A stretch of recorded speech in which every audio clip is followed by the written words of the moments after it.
ভাৰপ্ৰাপ্ত সাধাৰণ সম্পাদকৰ দায়িত্ব লোৱা সৌৰজুন হানছে মই আন্তৰিক অভিনন্দন জ্ঞাপন কৰিছোঁ আৰু শুভেচ্ছা জ্ঞাপন কৰিছোঁ।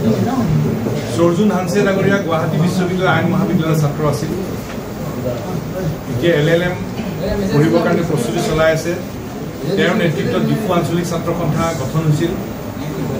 কাৰ্বি আলঙত সুদূৰ কাৰ্বি আলং জিলা ছাত্ৰ সন্থাৰ সংগঠন আন সদস্যসকলৰ সহযোগত প্ৰসাৰৰ কাৰণে তেখেতে নেতৃত্ব লৈ আছে আৰু সেইগৰাকী ছাত্ৰ নেতাই আজি প্ৰদূষণ ছাত্ৰ সন্থাৰ ভাৰপ্ৰাপ্ত সাধাৰণ সম্পাদকৰ দায়িত্ব গ্ৰহণ কৰাৰ মুহূৰ্তটো মই অতি আনন্দিত আৰু গৌৰৱান্বিত।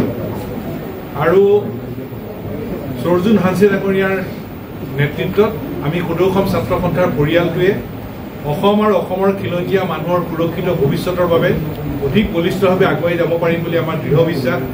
পাহাৰ ভৈয়াম সকলোৰে মাজত সকলো খিলঞ্জীয়া মানুহৰ মাজত সমন্বয় সম্প্ৰীতি এই বান্ধোন অধিক কটকটীয়া কৰি আগবাঢ়ি যাবলৈ আমি সক্ষম হ'ম, সেই বিশ্বাস আমি ৰোপণ কৰিছোঁ। আৰু ভাৰপ্ৰাপ্ত সাধাৰণ সম্পাদক সৌৰজুন হানছে ডাঙৰীয়াক আন্তৰিক অভিনন্দন আৰু শুভেচ্ছা জ্ঞাপন কৰিছোঁ। আৰু অসমৰ জনসাধাৰণক সদৌসম ছাত্ৰ সন্থাৰ ভাৰপ্ৰাপ্ত সাধাৰণ সম্পাদকৰ দায়িত্ব লোৱা সৌৰজুন হানছেক প্ৰতি আশীৰ্বাদ আৰু দিহা পৰামৰ্শ আগবঢ়াবলৈ অনুৰোধ জনাইছোঁ। আনটো বিষয় হ'ল অসম চুক্তিৰ 6 নম্বৰ দফা অনুসৰি সাংবিধানিক ৰক্ষা কৱচ। আৰু এইটো কথা স্পষ্ট যে বিপ্লৱ ক্ষমা কমিটিয়ে অসমৰ খিলঞ্জীয়া মানুহক কি সাংবিধানিক ৰক্ষা কৱচৰ প্ৰয়োজন নিৰ্দিষ্ট পৰামৰ্শ দিছে। অসম চৰকাৰৰ কেবিনেটৰ পিছত অসমৰ মুখ্যমন্ত্ৰীয়ে ক'লে যে 57টা বিষয় ৰাজ্য চৰকাৰৰ আওতাত থকা বিষয় কাৰ্যকৰী কৰিব, বাকীখিনি চেণ্ট্ৰেল গভৰ্ণমেণ্টৰ কেন্দ্ৰীয় চৰকাৰৰ লগত টেক আপ কৰিব। আমি অসম চৰকাৰৰ কেবিনেটে অসম চৰকাৰৰ আওতাত থকা বিষয়সমূহ কাৰ্যকৰী কৰিম বুলি কেবিনেটে লোৱা সিদ্ধান্তক আমি ইতিবাচকভাৱে গণ্য কৰিছোঁ, গ্ৰহণ কৰিছোঁ। আৰু প্ৰতিবেদনৰ সকলো পৰামৰ্শ কাৰ্যকৰী কৰিবলৈ আমি আহ্বান আৰু দাবী জনাইছোঁ। আৰু প্ৰতিবেদনৰ সকলো পৰামৰ্শ কাৰ্যকৰী কৰাৰ ক্ষেত্ৰত সদৌসম ছাত্ৰ সন্থাই আমাৰ তৰফৰ পৰা সম্পূৰ্ণ সহযোগিতা আমি আগবঢ়াই যাম। চৰকাৰে আমাৰ লগত আলোচনা কৰিম কৈছে। আলোচনাৰ জৰিয়তে সমস্যাবিলাকৰ সমাধান ইয়াৰ ফলাফললৈ ৰূপান্তৰ হওক, এই কথা আমি আশা কৰিছোঁ। দ্বিতীয় কথাটো হ'ল কেন্দ্ৰীয় চৰকাৰৰ আওতাত থকা যিবোৰ বিষয়, সেই বিষয়সমূহ যাতে ফলাফললৈ ৰূপান্তৰ হয় এই ক্ষেত্ৰত অসম চৰকাৰে বলিষ্ঠ পদক্ষেপ ল'ব লাগিব।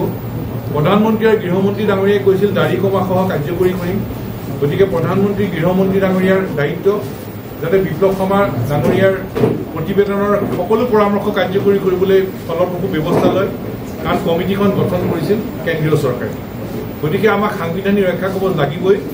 গতিকে সাংবিধানিক ৰক্ষা কৱচ সম্পৰ্কত অসম চৰকাৰৰ সিদ্ধান্তক আমি ইতিবাচক হিচাপে আমি গ্ৰহণ কৰি আমি আগবাঢ়ি যাম, কাৰণ অসমৰ জনসাধাৰণ আমাক লাগে ফলাফল পাবৰ কাৰণে আমি সকলো ধৰণৰ পদক্ষেপ ল'ম। আৰু প্ৰতিবেদনৰ সকলো পৰামৰ্শ কেন্দ্ৰীয় চৰকাৰৰ আওতাত থকা অসম চৰকাৰৰ আওতাত থকা সকলো পৰামৰ্শই কাৰ্যকৰী হ'ব লাগিব। আৰু এই ফলাফল পাবৰ কাৰণে সদৌসম ছাত্ৰ সন্থাই সকলো ধৰণৰ ইতিবাচক পদক্ষেপ আমি গ্ৰহণ কৰি যাম।